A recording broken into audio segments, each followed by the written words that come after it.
आप सभी का स्वागत है आपके अपने YouTube चैनल अनमोल कोचिंग में।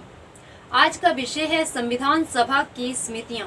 ठीक है, संविधान सभा ने संविधान निर्माण से संबंधित अलग अलग कार्यों को करने के लिए कई समितियों का गठन किया था, जिनमें से कुछ समितियां बड़ी थी और कुछ अन्य छोटी समितियां थी। उनमें से कुछ समितियों के नाम और उनके अध्यक्षों के नाम इस प्रकार से हैं। सबसे पहले आपकी संघ संविधान समिति। ठीक है, जो आपकी संघ संविधान समिति थी, इसमें थे 15 सदस्य और जिसके अध्यक्ष थे पंडित जवाहरलाल नेहरू जी।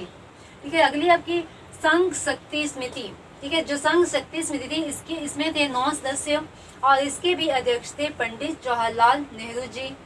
उद्देश्य प्रस्ताव समिति, इसका प्रस्ताव किसने प्रस्तुत किया था? पंडित जवाहरलाल नेहरू जी ने। ठीक है, तो उद्देश्य वहीं से याद रखना आपने कि उद्देश्य प्रस्ताव समिति के अध्यक्ष कौन थे? पंडित जवाहरलाल नेहरू जी।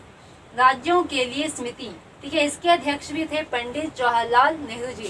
ठीक है, जो आपकी राज्यों के लिए समिति थी, वे विभिन्न अलग अलग राज्यों में समझौता करवाने वाली समिति थी। ठीक है, इसके अध्यक्ष भी कौन थे? आपके पंडित जवाहरलाल नेहरू जी, जो भारत देश के पहले प्रधानमंत्री बने थे। ठीक है, तो कौन कौन से?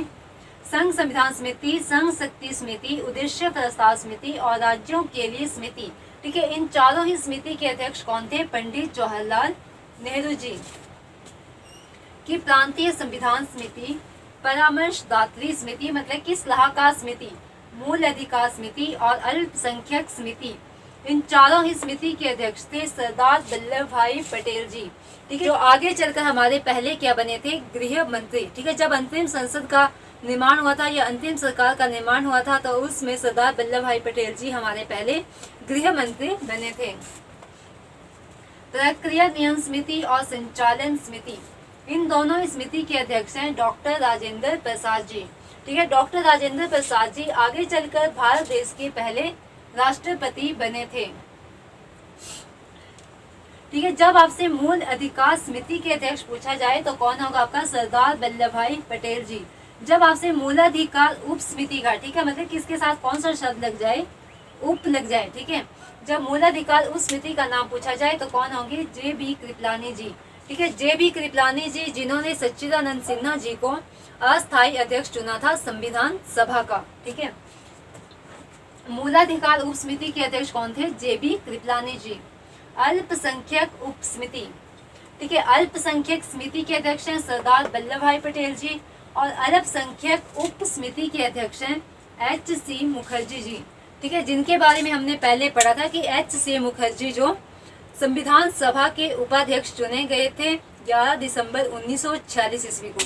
ठीक है, 11 दिसंबर 1946 ईस्वी का ही अध्यक्ष चुना गया था राजेंद्र प्रसाद जी को और अस्थायी अध्यक्ष बने थे H.C. मुखर्जी। ठीक है, अगली समिति है प्रेस दीर्घा समिति। ठीक है, इसके अध्यक्ष थे उषा नाथ सेन। भाषाई प्रांत समिति, मुख्य आयुक्त प्रांत समिति और सदन या आवास समिति। ठीक है, इसके अध्यक्ष थे बी पटाभी सीतारमैया। इन तीनों ही समिति के अध्यक्ष कौन थे? बी पटाभी सीतारमैया जी। समिति है झंडा समिति। ठीक है, झंडा समिति से आपने दो बातें याद रखनी है। ठीक है, पहली तो क्या कि जो सिंपली आपकी झंडा समिति पूछी जाए तो उसके अध्यक्ष होंगे सरदार वल्लभ भाई पटेल जी, और यदि आपसे तदर्थ झंडा समिति के अध्यक्ष पूछा जाए तो वो होंगे आपके डॉक्टर राजेंद्र प्रसाद जी। ठीक है, जो आपकी झंडा समिति है इसका गठन हुआ था कराची अधिवेशन में 2 अप्रैल 1931 ईस्वी को और जिसके अध्यक्ष थे सरदार वल्लभ भाई पटेल जी। ठीक है, जो तदर्थ झंडा समिति थी जिसका निर्माण किया गया था संविधान सभा के द्वारा, उसके अध्यक्ष थे डॉक्टर राजेंद्र प्रसाद जी। ठीक है, अगली समिति है प्रारूप समिति। ठीक है, संविधान सभा ने संविधान से संबंधित अलग अलग कार्यों करने के लिए जितनी भी समितियों का गठन किया था उन सब में सबसे महत्वपूर्ण समिति थी प्रारूप समिति। ठीक है, प्रारूप समिति को जिम्मेदारी सौंपी गई थी कि जो भी हमारा संविधान बनेगा उसका प्रारूप तैयार करना। ठीक है, प्रारूप समिति जो थी एक आपकी 7 सदस्यीय समिति थी। ठीक है, कितनी सदस्यीय समिति थी? 7 सदस्यीय। ठीक है, प्रारूप समिति आपकी 7 सदस्यीय समिति थी जिसका गठन किया गया था 29 अगस्त 1947 ईस्वी को। ठीक है, प्रारूप समिति का गठन कब किया गया था? 29 अगस्त 1947 ईस्वी को और इसके ठीक है, जिसके अध्यक्ष थे डॉक्टर भीमराव अंबेडकर जी। इन्हें संविधान का जनक कहा जाता है और डॉक्टर भीमराव अंबेडकर जी को आधुनिक मनु कहकर भी संबोधित किया जाता है। ठीक है, इन्हें बाबा साहिब के नाम से भी पुकारा जाता है, बाबा साहिब। ठीक है, डॉक्टर भीमराव अंबेडकर को एक आपका संविधान सभा का डॉक्टर भीमराव अंबेडकर को संविधान का जनक, आधुनिक मनु और बाबा साहब के नाम से भी जाना जाता है। ठीक है, प्रारूप समिति को जो आपका संविधान के ठीक है, प्रारूप समिति को जो आपको जिम्मेदारी सौंपी गई थी संविधान के निर्माण का प्रारूप तैयार करना। इस समिति ने जो आपके संविधान के निर्माण करने के लिए अलग अलग समितियों का गठन किया गया था, उन सभी समितियों के प्रस्तावों पर विचार करके भारत के संविधान का प्रथम प्रारूप तैयार किया, जिसे फरवरी 1948 में प्रकाशित किया गया था। ठीक है, और इस प्रारूप पर, ठीक है, जो प्रारूप आपका 1948 में प्रकाशित किया गया था, इस प्रारूप पर विचार करने के लिए जनता को कितने दिन का समय दिया गया? 8 माह का समय दिया गया कि आप इस प्रारूप पर चर्चा कर लीजिए, इस पर विचार कर लीजिए कि इसमें क्या कमियां हैं, क्या इसमें संशोधन किए जाने हैं। ठीक है, तो उसके लिए इन्हें जनता को कितने माह का समय दिया गया? 8 माह का समय दिया गया। कुल 7,635 संशोधन संसद में प्रस्तावित किए गए थे, जिनमें से 2,473 पर विस्तार से चर्चा हुई थी। 7 सदस्यीय प्रारूप समिति के द्वारा जो प्रारूप 1948 में प्रकाशित किया गया था, जिसे जनता के लिए 8 माह का समय दिया गया था कि इसमें आप विचार विमर्श कीजिए। ठीक है, उस दौरान इसमें आपके 3 वाचन हुए थे। ठीक है, पहला वाचन हुआ था 4 नवंबर 1948 ईस्वी से 9 नवंबर 1948 ईस्वी तक। ठीक है, दूसरा वाचन हुआ था 10 नवंबर 1948 से 17 अक्टूबर 1949 ईस्वी तक, और थर्ड वाचन हुआ था 14 नवंबर 1949 ईस्वी से 26 नवंबर 1949 ईस्वी तक।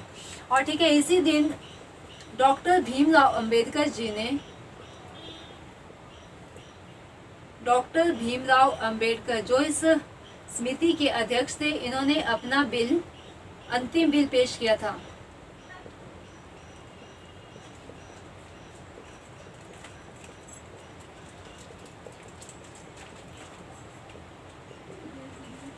और 26 नवंबर 1949 ईस्वी के दिन ही जो आपके प्रारूप समिति के अध्यक्ष थे डॉक्टर भीमराव अंबेडकर जी, इनके द्वारा अंतिम बिल पेश किया गया और जिस पर हस्ताक्षर किए किसने? जो आपके संविधान सभा के स्थायी अध्यक्ष थे, कौन थे? डॉक्टर राजेंद्र प्रसाद जी। ठीक है, जो उन्होंने अंतिम बिल पेश किया उसमें किसके द्वारा हस्ताक्षर किए गए? डॉक्टर राजेंद्र प्रसाद जी के द्वारा। ठीक है, भारतीय संविधान 26 नवंबर 1949 ईस्वी को भारतीय जनता के द्वारा स्वीकृत किया गया, अंगीकृत किया गया या अपनाया गया। ठीक है, अंगीकृत करना होता है अपनाना। ठीक है, जो भारत की जनता के द्वारा अपनाया गया था। इसी दिन को किस रूप में मनाया जाता है? मतलब कि 26 नवंबर का दिन किस रूप में मनाया जाता है? राष्ट्रीय विधि दिवस के रूप में। 18 अक्टूबर 2015 को ये घोषणा की गई कि 26 नवंबर का दिन अब किस रूप में मनाया जाएगा? संविधान दिवस के रूप में मनाया जाएगा। ठीक है, इस प्रकार 26 नवंबर 2015 को हमने पहला संविधान दिवस मनाया था।